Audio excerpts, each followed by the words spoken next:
100% के 1000% उनको एडवांटेज था, जिसकी वजह से जीते। ऐसी जीत को मेरी तरफ से, ऐसी जीत को कचरे के डब्बे में फेंकना चाहिए, ऐसी जीत को बिन में फेंकना चाहिए।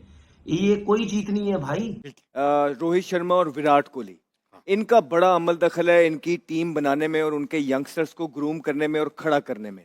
ये इन्होंने टीम के अंदर कोई भी इस तरह की ग्रुपिंग्स नहीं होने दी, हालांकि कप्तान रहे हैं। लेकिन क्या इंडिया ने इंडस्ट्री बना ली है, बहुत बड़ी इंडस्ट्री है। आईपीएल हो या क्रिकेट हो या टेस्ट क्रिकेट हो, वनडे, अब इनके पास जो प्लेयर्स हैं, आइकॉन प्लेयर हैं, उनको फॉलो करते हैं। हमने पाकिस्तानियों ने अपनी क्रिकेट को खुद खराब किया है। ये कह देना कि जनाब हम तजर्बात कर रहे हैं, बाकी दुनिया आगे की तरफ बढ़ रही है, हम तजर्बों से नहीं निकल रहे हैं। और तजर्बे करके आपको हासिल क्या हुआ है बाय द वे? जब वो टूर्नामेंट जीतते हैं, वो जाते हैं, वो ट्रॉफी को लेके उस विकेट पे बैठते हैं। इन्होंने 2024 में भी यही किया कि उनके लिए वो मेरे ख्याल में वो वैल्यूज इतनी बड़ी है कि उन्होंने अपनी चीजें पीछे रखी हैं। तो जब आप वैल्यूज को, कंट्री की वैल्यूज को आगे रखते हैं और ये जो छोटी मोटी बातें, लड़ाइयां पीछे रखते हो, तो आपको रिजल्ट्स भी ऐसे आते हैं। बेशक गौतम गंभीर प्रेस कॉन्फ्रेंस वगैरह, हमें कौन सी वो एडवांटेज मिले? ओ भाई मेरी बात सुन, बस कर दे यार। इंडिया में हो, दुबई में हो, बात एक ही होती है भाई। कौन सा तू दुबई में, ऑस्ट्रेलिया में जाके तू खेल रहा है या इंग्लैंड में तू खेल रहा है, एक ही जगह पे, तुझे एडवांटेज नहीं होगा। तो भाईजान आईसीसी टाइटल ऐसे नहीं जीते जाते जैसे हम जीतने की ख्वाहिश रखते हैं या कोशिश कर रहे हैं। हमारी इस वक्त हालत यह है कि हम आईसीसी टाइटल जीतना तो बहुत दूर की बात है, हम तो पहले राउंड से निकल रहे हैं।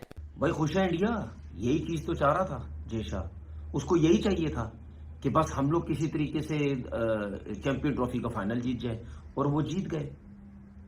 पूरी दुनिया शोर मचा रही थी, हम भी मचा रहे थे, एक ही जगह पे खेल रहे हैं, एक ही जगह पे फायदा हो रहा है। आज पिच भी देख लो, और चिट्टा पिच कर लेते, और फ्लैट कर देते, और ड्राई कर देते, जितना कर सकते थे कर देते, और स्लो कर देते। यार जाहिर सी बात है, ये बीसीसीआई वैसी ड्रामेबाज क्रिकेट बोर्ड है, उसके बाद उनका जो बंदा है जयशाह, वो आईसीसी का चेयरमैन बन गया है, वो हर टाइम वहां बैठा रहता है।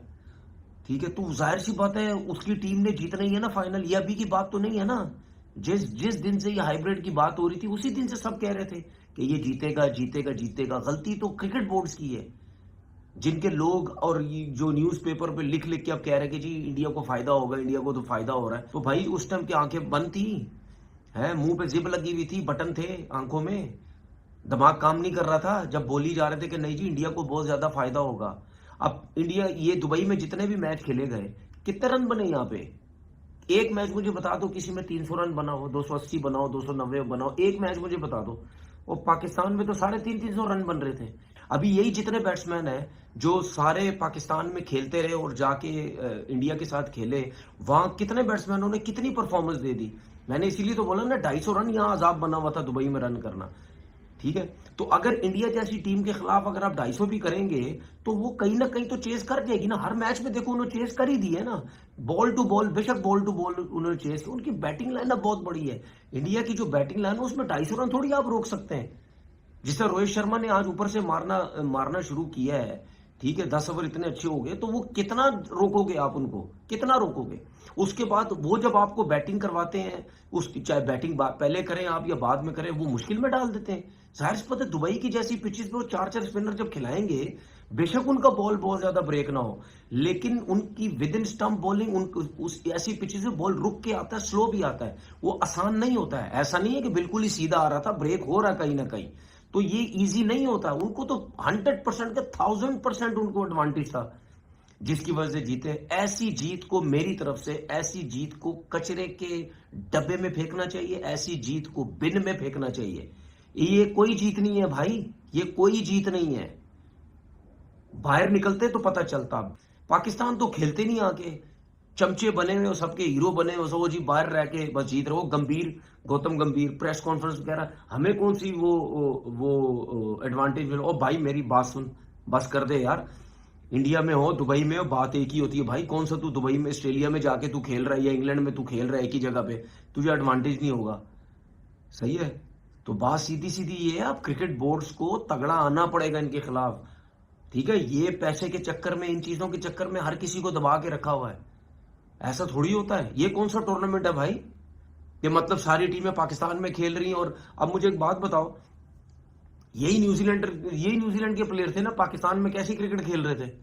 यही न्यूजीलैंड के प्लेयर है, दुबई में वो स्ट्रगल कर रहे हैं, चाहे साउथ अफ्रीकन हो, चाहे न्यूजीलैंडर्स हो, चाहे कोई सी भी टीम हो, पाकिस्तान हो, ऑस्ट्रेलिया हो, कोई भी हो, ठीक है, सब कैसे क्रिकेट खेल रहे थे और वहां पे जाके उन लोगों से शॉट्स नहीं लग रहे, तो इनको तो एडवांटेज है ना। इसीलिए तो देखो पहले मैच से ये कितने रिलैक्स थे, आज भी देख लो मैच थोड़ा सा फंसा हुआ था लेकिन रिलैक्स थे, इनको पता था हम बना जाएंगे रन। चैंपियंस ट्रॉफी 2025 का इख्तिताम आज पाकिस्तान की मेजबानी में हुआ और दुबई में खेला गया फाइनल। आज इंडिया, भारत और हिंदुस्तान तीनों ने मिलकर एक साथ जीत लिया। आज मुझे इंडियन एक फिल्म है बहुत मशहूर, आप सबने देखी होगी, 3 इडियट्स। उसका एक डायलॉग याद आ रहा है कि जब खुद फेल हो जाए तो इतना दुख नहीं होता, मगर दोस्त फर्स्ट आ जाए तो बहुत दुख होता है। एक ही सवाल तीनों से, वो ये कि अहमद भाई, ऑस्ट्रेलिया का डोमेस्टिक ऑस्ट्रेलिया की टीम, उनका सिस्टम गैर सिफारशी मेरिट, इंग्लैंड का भी सेम, न्यूजीलैंड का भी सेम, साउथ अफ्रीका भी सेम। एक्स फैक्टर इंडिया के पास जो है, जो इन फैसिलिटीज तो इन सारे बोर्ड्स के पास, मगर एक एक्स फैक्टर है जो इंडिया के पास है, जिसकी वजह से ये टूर्नामेंट जीते, वो एक्स फैक्टर क्या है? आई थिंक इनके जो सीनियर प्लेयर्स हैं, ठीक है। रोहित शर्मा और विराट कोहली, इनका बड़ा अमल दखल है इनकी टीम बनाने में और उनके यंगस्टर्स को ग्रूम करने में और खड़ा करने में। ये इन्होंने टीम के अंदर कोई भी इस तरह की ग्रुपिंग्स नहीं होने दी, हालांकि कप्तान रहे हैं, कुछ भी कर सकते हैं, पावरफुल हैं। इन्होंने मेरिट पे सिलेक्शन की है, right man for the right job लेके आए हैं। इनकी टीम पूरी है। जिस तरह पाकिस्तान आप देखेंगे पिछले 4 सालों में कोई ऑलराउंडर भी नहीं बना पाया, कोई स्पिनर पाकिस्तान के पास मौजूद नहीं थे, इसी तरह के हालात थे। लेकिन जब से विराट कोहली और रोहित शर्मा के पास चीज़ें आई हैं, इनके पास एक एक जगह के 2-2, 3-3 प्लेयर हैं। इसी वजह से इनकी 2-2, 3-3 टीमें खड़ी हुई हमें मिल रहे हैं। तो आई थिंक इनके सीनियर प्लेयर्स का बहुत रोल है इनकी टीम को खड़ा करने में, क्योंकि जब स्टेक बड़े हो जाते हैं उनके सीनियर वहाँ पे खड़े होते हैं। और कहीं और इस तरह का होता है कि जब स्टेक बड़े हो जाते हैं तो सीनियर जो है वो पड़े होते हैं। राशिद भाई, आपसे एक सवाल ये है, और ये बहुत चुपता हुआ सवाल है। देखिए, रोहित कप्तान बने किसको हटा के? विराट को हटा के। अब उसूलन तो देखें, पैसे का कहाँ, वहां पे भी खेल है, वहां पे भी ब्रांड्स हैं, वहां पे भी टीम में रहना इंपॉर्टेंट है, वहां पर भी इलाके हैं, वहां पे भी जुबानें हैं, मजहब है, बहुत सारी चीजें इंडिया में, वहां पे भी डिवीजन हो सकता था। रोहित जो है वो शाहीन और बाबर की तरह एक ग्रुपिंग भी, मैं नहीं कहता ग्रुपिंग है, मगर हमने सुना कि भाई बदमजगी हो गई, ईगो के मसले आ गए, वहां क्यों नहीं आ रहे भाई? नहीं हुए थे, जिसकी वजह से ये हारे थे। 19 का वर्ल्ड कप आपको याद होगा, अनिल कुंबले ओरिजिनल उनके कोच थे, जी जी। रवि शास्त्री साहब को लेके आया गया, वो भी अच्छे थे। ऑस्ट्रेलिया में टेस्ट सीरीज वो जीते, और उसके बाद 21 में जब विराट कोहली हटे तो उसमें भी प्रॉब्लम चल रही थी, सौरव गंगोली हो जाए या दूसरे बिहाइंड द सीन प्रॉब्लम चल रही थी। फिर इन्होंने खुद वर्ल्ड कप से पहले इन्होंने कहा कि मैं इसके बाद कप्तानी नहीं करूँगा T20 में, लेकिन फिर साउथ अफ्रीका गए, वहाँ खेल के उन्होंने कहा मैं टेस्ट में भी नहीं करूँगा, फिर वनडे में भी नहीं करूँगा, तो प्रॉब्लम्स थी। लेकिन क्या इंडिया ने इंडस्ट्री बना ली है, बहुत बड़ी इंडस्ट्री है, IPL हो या क्रिकेट हो या टेस्ट क्रिकेट हो, वनडे। अब इनके पास जो प्लेयर्स हैं, आइकॉन प्लेयर हैं, उनको फॉलो करते हैं लोग तो बहुत ज़्यादा। जैसे 92 से पहले या 92 में हमारा क्रेज़ आया था क्रिकेट का, बेशक। तो वहाँ पे अब कितना क्रेज़ होगा इस टूर्नामेंट को जीतने के बाद। इनका देखें, लास्ट 3 टूर्नामेंट में फाइनल में पहुंचे, होम पे हार गए, वेस्ट इंडीज में जीते, यहाँ पे जीते। उसके बाद इनके जो स्टार्स हैं उन्होंने रियलाइज किया, देखें हर जगह होता है, ऐसा नहीं है कि वेस्ट इंडीज जब पीक पे थी उनके आपस में भी मसाइल थे, बेशक। लेकिन उसको मैनेजमेंट का काम होता है, बोर्ड का काम होता है कि उसको सही तरीके से लेके आना। अब हमारे जो होता है उसमें जाना नहीं चाहता, लेकिन पीछे से जो लोग बोर्ड चला रहे होते हैं तीली वही लगाते हैं। ये राशिद भाई वाली बात पे ऐड करूंगा, जैसे उन्होंने कहा है ना कि उनके सीनियर्स ने संभाला, बिल्कुल संभाला। वो कैसे संभाला कि जैसे रोहित और विराट की मीडिया में आती रही हैं खबरें कि नहीं बन रही, या ये हुआ, या कैंपेन करके तो रोहित को लाया गया, ऐसे हुआ, विराट को जबरदस्ती हटाया गया। लेकिन आपने ये देखा होगा कि टीम से ऐसी वाइब नहीं आई। हाँ, नहीं आई। तो जब भी सेलिब्रेशन आप देखें, मैच खत्म होता है, एक दूसरे को हग कर रहे हैं, स्माइल कर रहे हैं। और विराट से पिछले 2 साल से परफॉर्म नहीं हो रहा था, लेकिन वो टीम से ड्रॉप नहीं हुए। इट मींस कि उन्होंने जो एक सीनियर प्लेयर डिजर्व करता है, जो एक परफॉर्मर था, उसको अपना टाइम दिया था, ठीक। क्योंकि विराट कोहली भी एक ऐसा प्लेयर था कि वो भी रिस्पेक्ट डिजर्व करता है, बेशक। और मुझे लगता है कि ये जैसे अहमद ने कहा ना कि सीनियर का रोल होता है। अगर लगे कि वाइब्स आ रही हैं ऐसी, आई एम श्योर के बैठ के ये बात हुई होगी कि अगर जो भी आपस में है इस चीज़ को ख़त्म किया जाए, इंडिया को आगे रखा जाए।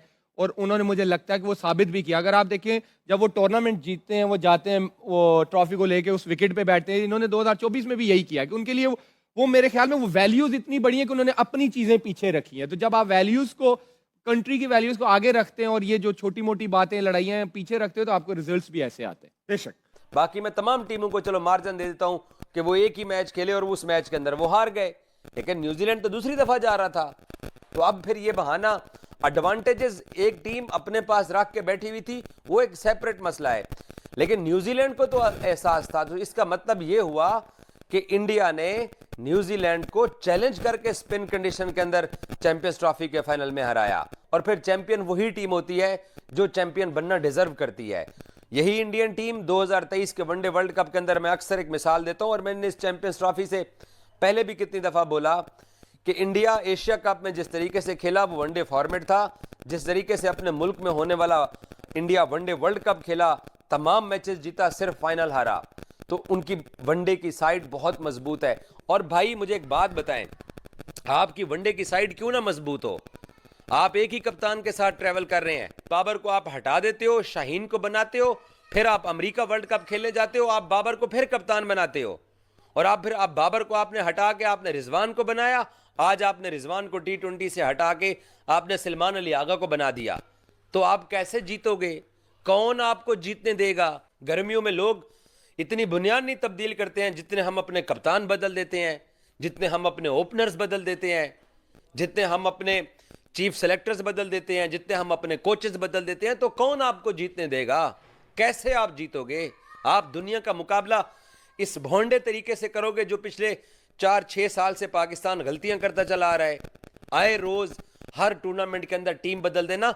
इंडिया अपनी उसी टीम के साथ, सिर्फ वरुण चक्रवर्ती टीम के अंदर एक नया प्लेयर आया ना। आप जब अपनी टीम बदलोगे, जब आप नए प्लेयर्स को लेके आओगे, वो नहीं चलेंगे, तो फिर आप उन नाहल निकम्मे निकट्ठे पुराने प्लेयर्स को लेके आओगे, तो फिर आपके साथ यही होगा जो आपके साथ हुआ। आपके अपने मुल्क में होने वाली चैंपियंस ट्रॉफी आपके लिए 4 दिन के अंदर खत्म हो गई थी। तो ऐसे आपको कोई नहीं जीतने देगा।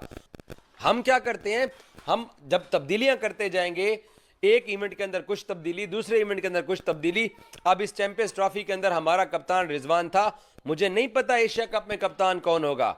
T20 का अब तो हमने आगा बना दिया, हो सकता है कोई और आ जाए। अगले साल T20 वर्ल्ड कप हो रहा है, मुझे नहीं पता T20 वर्ल्ड कप के अंदर हमारा कौन कप्तान होगा। इंडियन टीम को पता है उनका सूर्या कुमार T20 के अंदर कैप्टन है, वनडे में उनका रोहित कप्तान है।